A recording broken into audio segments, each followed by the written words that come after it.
Halo semuanya, pernah baca berita ini? Ini? Atau ini? Semua berita tersebut menggambarkan bagaimana situasi penegakan hukum di Indonesia. Nah, guna memenuhi tugas mata kuliah pengantar ilmu hukum yang diampu oleh dosen kami, Bapak Iram Fajrul, kami selaku tim Roskopaun akan meliput lebih lanjut terkait hukum di Indonesia dengan mewawancarai beberapa mahasiswa. Kenapa mahasiswa? Karena kami mahasiswa dikenal sebagai kelompok yang progresif dan kritis yang seringkali memiliki kesadaran terhadap isu-isu ketidakadilan yang ada. Kami berharap dengan adanya liputan ini, publik dapat sadar akan situasi hukum yang ada, kemudian mendorong pemerintah untuk mereformasi hukum untuk masa depan yang lebih baik. Selamat sore Kak, jadi di kesempatan kali ini kita akan membahas tentang hukum dan dengan narasumber saya di sini. Sebelumnya terima kasih Kakak sudah memperluangkan waktunya untuk kami. Bisakah Kakak memperkenalkan diri terlebih dahulu dari nama dan universitas? Oke, nama saya Gumelar Saktiana dari Universitas Sultan Ageng Tirtayasa. Kalau untuk jurusan dan semester berapanya? Saya dari Prodi Hukum, Fakultas Hukum di semester 5. Semester 5. Oke. Jadi Kak, di sini kami akan mempertanyakan beberapa pertanyaan untuk wawancara kami kali ini. Jadi yang pertama, menurut pandangan Kakak sebagai mahasiswa hukum, bagaimana Kakak mendefinisikan hukum penting dalam kehidupan bermasyarakat?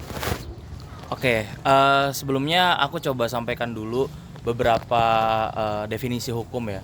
Kalau menurut Hans Kelsen, definisi hukum ini sebenarnya adalah suatu alat yang mengikat secara objektif tanpa menilai moral.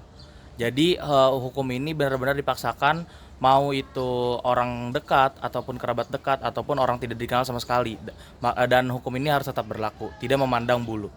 Dan yang kedua, itu menurut Karl Marx, hukum ini adalah sebagai alat penguasaan suatu negara yang akhirnya nanti bisa mengeksploitasi rakyatnya. Nah, kalau dari aku secara pribadi, aku melihat apalagi hukum di Indonesia sekarang, penerapan itu benar-benar minim banget.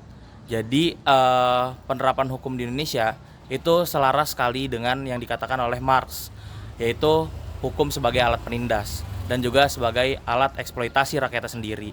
Jadi kalau menurutku definisi hukum yang ada di Indonesia benar-benar hanya sebagai alat yang dipakai oleh pemerintah kita untuk akhirnya menindas rakyatnya sendiri. Untuk pertanyaan yang kedua, Kakak sebagai mahasiswa semester 5 yang sudah mulai mendalami beberapa teori dan praktik hukum, bagaimana Kakak menilai kondisi penegakan hukum di Indonesia saat ini? Sebenarnya kalau kita bicara penegakan hukum ya, mungkin kita harus lebih mengacu ke arah hukum pidana. Nah, penegakan hukum ini yang sebenarnya di Indonesia sudah diatur, ada aparat-aparat penegak hukumnya, mulai dari jaksa, terus juga kepolisian, dan juga serangkaian penyidikan sampai nantinya pasca peradilan, itu benar-benar masih banyak banget yang miss. Ada banyak banget contoh kasus yang akhirnya masih butuh kejelasan hukum. Seperti salah satu contohnya Rene Mina yang waktu itu mencuri kayu bakar. Tapi dia dihukum secara seberat-beratnya, tidak ada kasih sayang di meja peradilan. Nah, dari sana hukum berkembang, akhirnya mengeluarkan namanya judicial pardon lewat KUHP yang baru.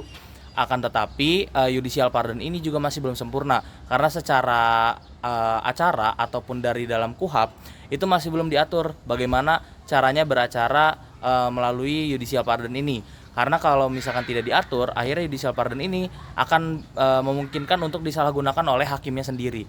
Jadi judicial pardon ini nantinya akan dipakai sebagai alat pembantu juga untuk orang-orang yang memang secara hukum dia bersalah, tapi dia akhirnya dibebaskan melalui judicial pardon ini. Dan kalau misalkan mau melihat implementasi di masyarakat secara dekat ya, kita bisa lihat di sekitaran Serang ini banyak banget ada kasus kehilangan motor, ada kasus pencurian rumah, terus juga dan banyak kasus-kasus pencurian lainnya lah. Tapi secara tindakan dari penegak hukumnya atau kita bilang kepolisian itu benar-benar lambat dari mereka. Jadi begitu dari laporan masuk sampai bahkan 2 bulan kemudian kasus itu seringkali belum ditangani. Salah satunya itu kasus temanku sendiri, kehilangan motor, udah dilapor, aduh sorry banget. Lanjut langsung ya. Oke, jadi dari kasus tersebut juga kita bisa ngelihat gitu. Dari aparat hukum ini sebenarnya apa sih yang ditunggu gitu loh. Padahal kasus pencurian motor banyak di Serang gitu kan. Terus juga kasus lainnya lagi, sebenarnya ini lebih berdekatan ke mahasiswa atau lebih khususnya lagi aku. Karena aku seringkali mengikuti demonstrasi, mau itu di kota Serang ataupun sampai ke Jakarta. Nah, seringkali dari aparat penegak hukum ini itu bukannya menjadi pelindung ataupun pengayom masyarakat, mereka ini jatuhnya malah jadi seperti musuh ketika aksi demonstrasi ini digelar. Jadi dari aparat kepolisian terutama itu seringkali merepresif. Jadi tindakan represif yang sebenarnya tidak diperlukan karena masa aksi juga tidak bertindak anarkis, itu harusnya dipertanyakan. Mana status mereka yang sebagai pengayom masyarakat, mana status mereka yang memang digaung-gaungkan sebagai pengayom masyarakat juga. Jadi aku sebenarnya mengalami secara langsung ke diriku sendiri di aksi tanggal 20 Agustus kemarin atau 20 Oktober kemarin itu ada aksi di Kota Serang dengan menuntut presiden yang akan dilantik nantinya. Sebenarnya bukan menuntut, sebenarnya sebagai peringatan dari dosa-dosa yang sudah dilakukan presiden sebelumnya. Nah, di aksi tersebut kami dibentrokan dengan kepolisian lewat masyarakat. Jadi jalan yang sudah kami tutup dipaksa dibuka oleh kepolisian dan akhirnya kami bentrok secara langsung dengan masyarakat. Dan ketika kechaosan terjadi, ada beberapa mahasiswa yang dipukul oleh polisi. Dan itu salah satunya aku sendiri. Pada saat itu benar-benar dari kepolisian sepertinya memang menyiapkan beberapa orang-orang untuk merepresif secara langsung, karena orang-orang yang memukul aku pada saat itu, setelah memukul mereka langsung mundur ke belakang barisan kepolisian. Nah, ini kan sebenarnya contoh-contoh tadi sudah bisa kita jadikan contoh seberapa bobroknya hukum yang berlaku di masyarakat Indonesia. Belum lagi kita ngomongin hukum-hukum yang ada di kalangan atas, kasus-kasus yang populis, contohnya seperti kasusnya Ronald Tanur, 3 hakim yang akhirnya membebaskan 1 pembunuh. Terus juga ada lagi persidangan ataupun kasus hukumnya Ferdy Sambo yang dia dibilang akan dihukum mati, tapi ternyata ada regulasi baru yang akhirnya dibilang dia ini kalau bisa berkelakuan baik di penjara, dia nggak akan dihukum mati. Itu kan menjadi pertanyaan besar nih. Sebenarnya kategori berkelakuan baik itu seperti apa?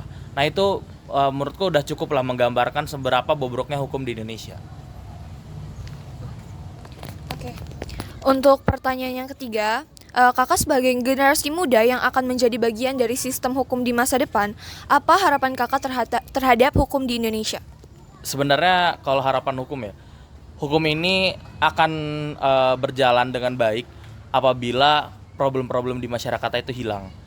Seperti contohnya ya problematika susah cari kerja, ataupun kalau udah dapat kerja upahnya tidak layak, belum lagi juga kemiskinan yang merajalela, dan semua urusan yang akhirnya semuanya bersangkutan, mulai dari permasalahan pendidikan, pekerjaan, bahkan kehidupan sehari-hari, itu semuanya itu beruntut dan semuanya saling berkaitan seperti mata rantai.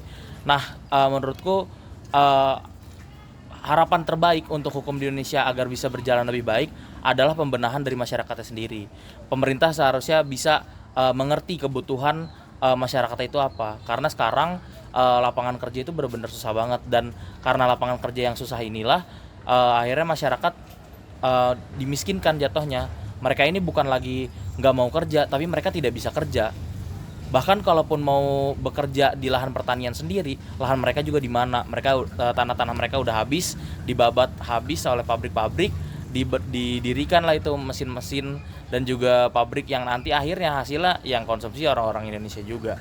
Nah, kalau misalkan kehidupan masyarakatnya sudah stabil, aku rasa kestabilan hukum juga akan mengikuti. Karena tingkat kriminalitas biasanya didorong dengan keadaan masyarakat sendiri. Orang-orang yang melakukan tindak kriminal biasanya didorong oleh faktor ekonomi, selebihnya didorong oleh faktor psikologis. Jadi harapanku harapanku untuk hukum di Indonesia ke depannya Semoga orang-orang di Indonesia bisa hidup dengan layak terlebih dahulu, bisa hidup secara setara, semua orang bisa bekerja, semua orang bisa makan, semua orang bisa tidur dengan nyenyak, dan harapanku hukumnya itu juga tidak ada yang menguasai dan dijadikan alat penindas rakyatnya sendiri lagi. Terima kasih untuk Kak Gumelar, tadi jawabannya sangat amat berkesan. Terima kasih untuk kerjasamanya ya. Perkenalkan Kak, saya Syifa dari Uniba, Fakultas Hukum. Izin wawancara dengan kakak siapa sebelumnya? Nama saya Muhammad Subadri, biasa dipanggil Badri. Dengan jurusan apa Kak? Jurusan Fakultas Ekonomi dan Bisnis. Oke. Kebetulan saya semester 7, lagi menempuh semester 7. Izin wawancara ya Kak. Oke, boleh. Jadi ini ada tugas dari mata kuliah hukum. Oh ya. Pertama, menurut pandangan kakak ini sebagai mahasiswa, bagaimana kakak mendefinisikan hukum penting dalam kehidupan bermasyarakat? Ya. Hukum. Jadi definisi hukum menurut saya Iya. yang terpenting itu berasaskan keadilan. Artinya apa? Tidak menghilangkan hak-hak masyarakat, terutama hak-hak masyarakat bawah. Artinya apa? Hukum ini tidak harus memandang kasta. Jadi semua warga masyarakat Indonesia artinya sama di hadapan hukum. Saya kurang tahu tuh istilah teologinya seperti apa gitu kan. Jadi hukum yang baik itu hukum yang berkeadilan terhadap seluruh golongan ataupun kalangan. Jadi jangan sampai hukum ini tumpul ke atas tapi tajam ke bawah gitu kan. Jangan sampai rakyat-rakyat kecil gitu kan, seperti mungkin kita gitu kan, masyarakat sipil gitu kan, yang seakan-akan tidak ada punya backingan apapun gitu kan, tidak ada orang besar di balik kita gitu kan, seakan-akan itu jadi makanan empuk untuk penegakan hukum. Artinya apa? Penegakan hukum ini harus berkeadilan, harus merata gitu. Jangan sampai memandang, yang terutama jangan memandang di balik dia ada siapa gitu. Jadi kalau memang jelas hukumnya jadi hukum seperti apa gitu kan. Karena kalau pandangan saya hukum sekarang itu masih belum berimbang gitu. Jadi harapan saya mungkin hukum yang bisa berkeadilan terhadap seluruh golongan masyarakat seperti itu. Oke. Dan selanjutnya, sebagai mahasiswa yang sudah mulai mendalami beberapa teori dan praktik hukum, bagaimana kakak menilai kondisi penegakan hukum di Indonesia saat ini, Kak? Oke, ini tinggal meneruskan saja ya. Iya. Karena ya menurut saya penegakan hukum di Indonesia ini masih jauh lah dibanding kalau kita mencari perbandingan di negara sebelah aja, seperti Singapura gitu kan, ataupun yang lebih bagus itu di tingkat A itu ada Jepang gitu kan. Bahkan kebanyakan Jepang tuh kalau mempunyai kesalahan, salah satu program dia tidak tertunaikan, itu orangnya sendiri yang mengundurkan diri. Kalau kita bedakan, malah mencari pembelaan kemana-mana gitu. Artinya hukum di Indonesia ini jauh, masih jauh kalau dibanding sama negeri luar gitu kan, jauh dari kata baik gitu kan. Contoh saja kayak korupsi timah kayak yang sekarang itu kan kerugian negara hampir 300 triliun. Iya. Tetapi hukum yang diterima gitu kan hanya 6 tahun. Itu kan denda pun nggak sampai dengan ratusan miliar gitu kan. Dan saya baru lihat tadi informasi terbaru, di pengembalian itu sekitar kurang lebih 332 miliar. Itu pun dia disubsidiar hukuman 2 tahun. Artinya apa? Ini korupsi di Indonesia ini sangat nyantai gitu kan. 300 tahun dihukum 2 tahun, itu kayaknya di penjara kalau saldonya masih cukup mungkin lebih nyaman gitu kan, tinggal dibeli, pengen AC gitu kan, fasilitasi. Karena apa ya, kalau masih hukum bisa dibeli, mau sampai kapan gitu kan penegakan hukum ini dipandang sama oleh masyarakat Indonesia.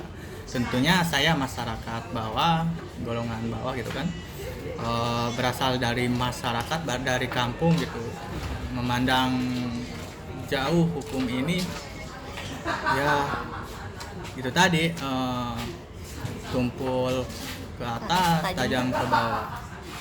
Jadi kurang berimbang gitu hukum di Indonesia ini, masih banyak memihak gitu.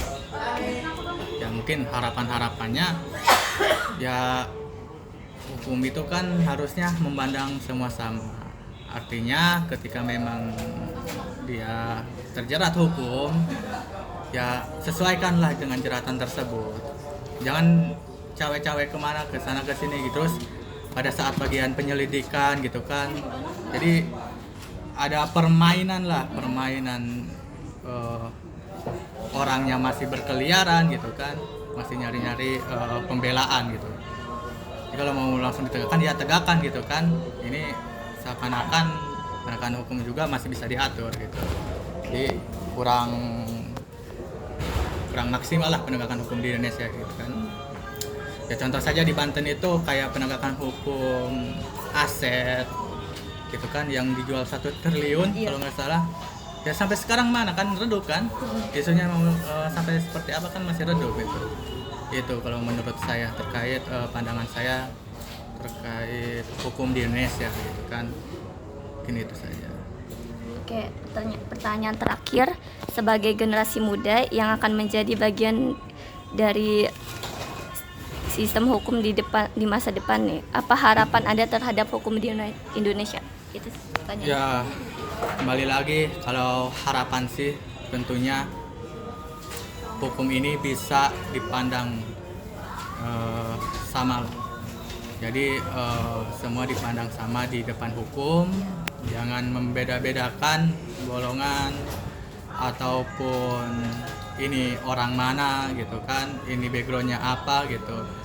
Artinya hukum itu sama di depan manusia, maupun golongan bawah ataupun golongan atas gitu kan. Ya tentunya kan hukum harus berkeadilan gitu kan. Itu kalau harapan saya sih mungkin itu aja gitu kan, hukum itu harus berkeadilan. Ya, terima kasih Kak. Siap.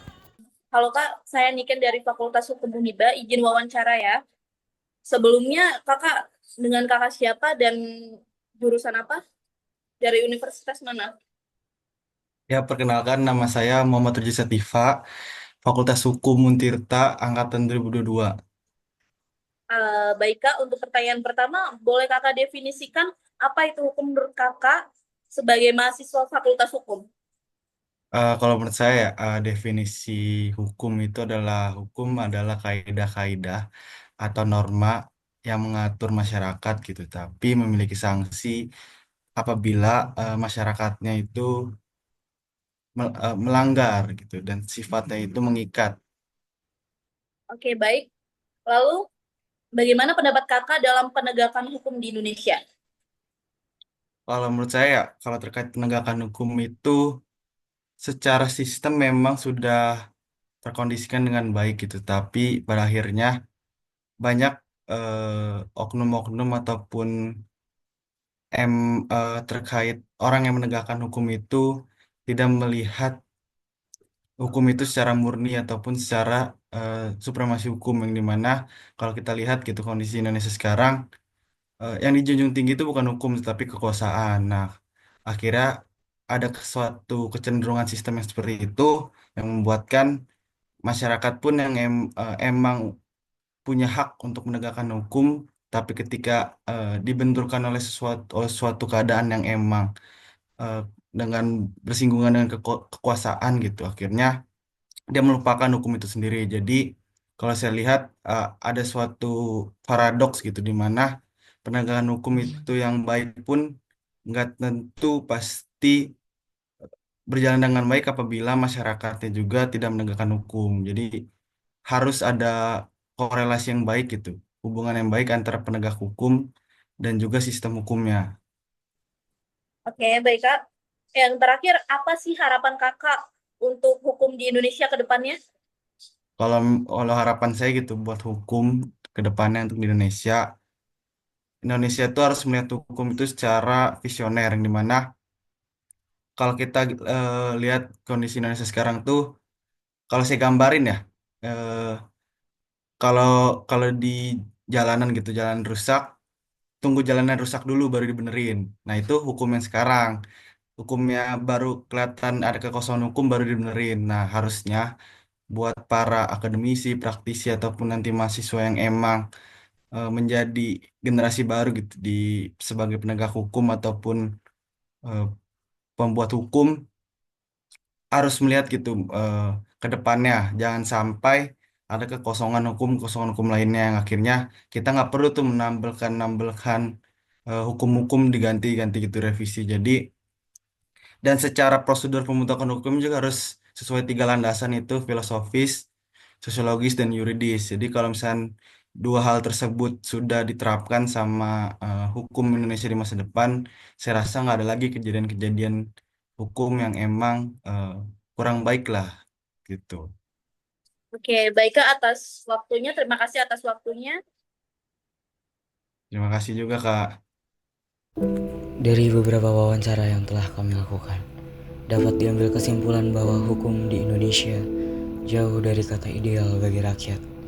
Hal ini juga dapat dilihat jelas dari aksi Kamisan yang dilangsungkan setiap hari Kamis sejak 18 Januari 2007. Aksi yang menuntut penegakan hukum atas kasus pelanggaran HAM berat yang hingga saat ini menanti keadilan yang tak kunjung didapat. Kami dari tim Roskopaun pamit undur diri. Ekum et bonum es lex legum. Apa yang adil dan baik adalah hukumnya hukum. Salam.